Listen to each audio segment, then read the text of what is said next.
Bismillahir Rahmanir Rahim. I'm Dr. Mohibullah Wazir, and the topic is blood supply of the kidneys.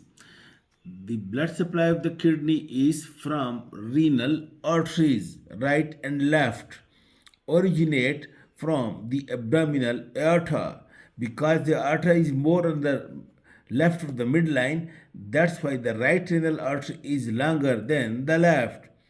And this right renal artery passes posterior to the inferior vena cava.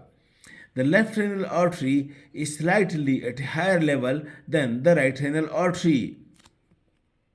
Now each renal artery, it passes to the hilum of the kidney posterior to the renal vein. Anterior lies the renal vein, while anterior to the pelvis of the ureter, that is between the two. And each artery then divides into two branches, the two divisions. Note it. Look, each artery typically divides into two divisions.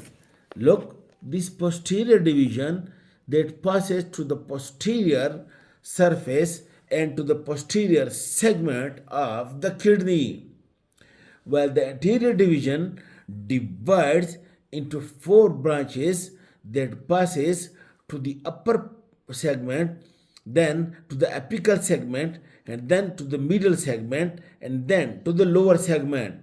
In this way, five segments of the kidney, the posterior one supplied by the posterior division of the renal artery, while the four apical, upper, middle, and inferior are being supplied by the four divisions of the four branches of the anterior division.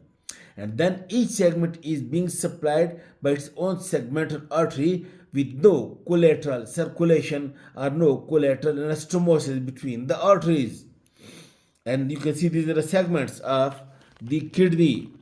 Now the veins, what happens?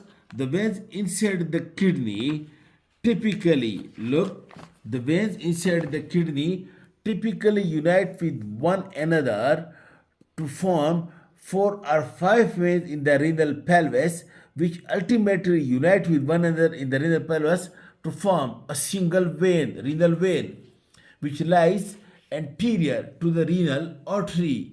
And then both the veins, right and left, passes into the inferior vena cava, while the left renal vein, by passing from the left side, passes anterior to the abdominal aorta, while posterior to the superior mesenteric artery between the two.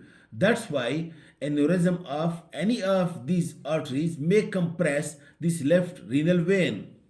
Now, in addition to that, an aberrant or accessory or abnormal renal arteries are also common and originate from the lateral side of the abdominal aorta, and they are said to be considered as the remnant of the fetal arteries or segmental arteries. Okay, this is all about the blood supply of the kidneys. Thank you very much.